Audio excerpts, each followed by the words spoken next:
Released in 2016, Shin Godzilla made landfall in Japanese cinemas. It's easily one of the highest regarded films in the Godzilla franchise, and after almost 10 years of waiting, GKids finally released the film in 4K for the first time in the US. With such an agonizing wait involved, does it live up to the hype? And more importantly, is it worth the purchase? Today, we'll be finding out. As usual, the equipment I use will be in the description. Always remember, different equipment will produce different results. The 4K disc itself is region free, but keep in mind the Blu-rays included will be locked to region A, which includes the countries listed on screen. If you have any questions on this release, be sure to leave a comment, and be sure to like and subscribe if you enjoy the review. Starting with video, we'll be getting an upscaled 4K image, with support for HDR10. This transfer was first shown in theaters earlier this year, and I thought it looked incredible. Now having seen it on my 4K TV, I have some thoughts. Starting with the positives, I do think there is a noticeable difference in the overall quality. You get some fantastic detail on the various actors' faces, and I found that especially when in very detailed and populated sets, that the image was crisp and clear. The kaiju action looks great for the most part, though some of the CGI doesn't take too well with this newfound resolution bump. A lot of the heavier action looks incredible, with the show-stopping beam sequence truly looking the best it has on disc. Colors have a very realistic tone, with many of the office scenes having a pleasant yet subdued color palette. This, of course, is on purpose, as the colors look gorgeous during the various outside shots and kaiju scenes.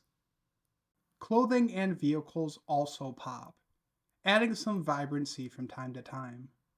I especially found the blue suits and army outfits the characters wear to be really eye-catching. Blacks are inky, and for the most part, I don't think you lose anything detail-wise.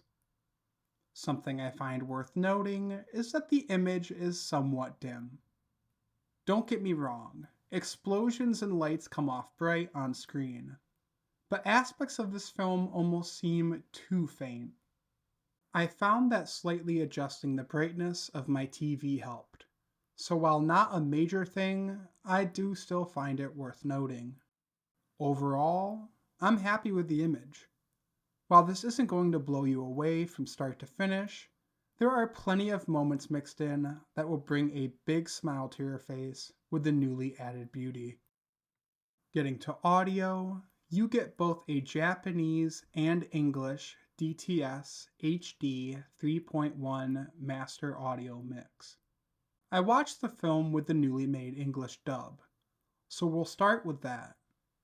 I think that the overall quality of the dub is solid, both when it comes to the actual production and sound.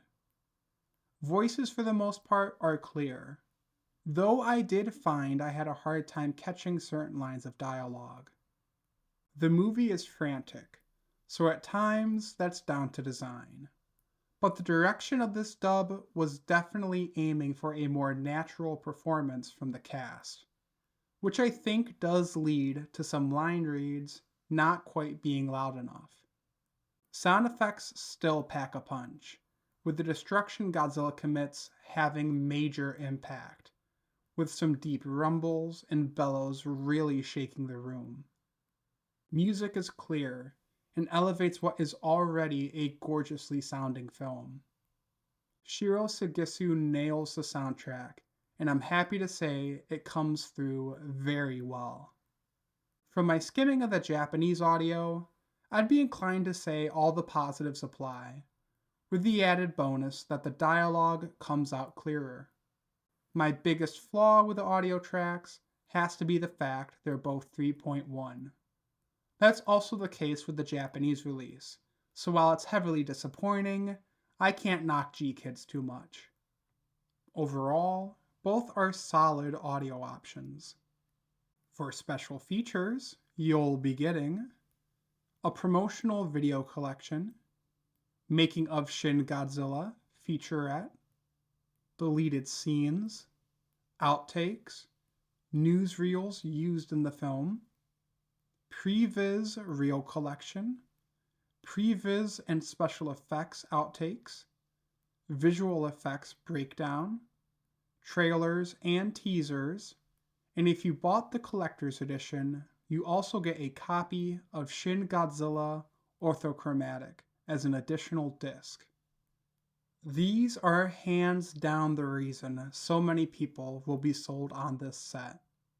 You get hours of bonus features, with subtitles added. I absolutely loved checking out the visual effects materials. Seeing the notes the artist had left on the clips was a nice surprise, as I wasn't sure how deep they'd go captioning everything. With this, the copy of Orthochromatic included is very well done. It seems to be the same as the Japanese release, so if you're curious about my thoughts on that, check out my previous review of that Blu-ray. Overall, I'm ecstatic with the selection here. For packaging, I have both the collector's edition and the steelbook. I'll go over the steelbook briefly, and then we can talk about the collector's edition. I absolutely love the art on the steelbook. They reused the re-release poster, and it looks gorgeous here. I'm keeping my copy sealed, but here's a pic of it opened up. Overall, super cool. For the collector's edition, you get a very premium looking and feeling product. The box is lightly textured with bumps throughout, and I appreciate how the black has a semi-gloss to it. It contrasts well with the brighter red of the foldout inside. Speaking of, the foldout here is almost plush in feel. Very soft. My only worry is that this may get gross due to the material it's made of. Past this, when we open it up, we get the various discs, which sit on red plastic holders. I absolutely love this. It just ties everything together so well. We also get a pamphlet that can be folded out to give more info on the special features and other things about the production. I would have preferred a typical booklet, but this is nice too. Overall, I like both of these versions. Steelbook for the art and collector's edition for overall presentation. So, is this worth the purchase? I will admit that I am biased here, but I really do think that this is the definitive edition of the film. While the 4K isn't a massive evolution, there is a noticeable difference, and when it shines, it really does. The new dub is decent enough, and I see the option of having it here being very enticing to many buyers. But for anyone like me who prefers subbed, I do think the Japanese audio holds up. More than anything, the special features truly do the heavy lifting, and I can say that these are some of my favorite special features I've watched this year. Sure, they've been released outside the US, but the added subtitles really allow you to appreciate what's here.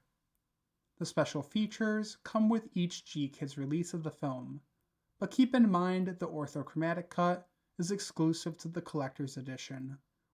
The steelbook can be found for around $35 USD, with the regular 4K being near that typical $30 price range. Overall, I am ecstatic with this release, and I think it's worth the purchase if you enjoy the film. 2 thumbs up. Thanks for making it to the end of the review. Be sure to leave a comment with any questions, or to share your general thoughts on the release. Make sure to show your support by leaving a like, And be sure to subscribe and click the bell to see more from me. Thanks so much for watching. This has been Tobisatsu, and I hope that you have a great day.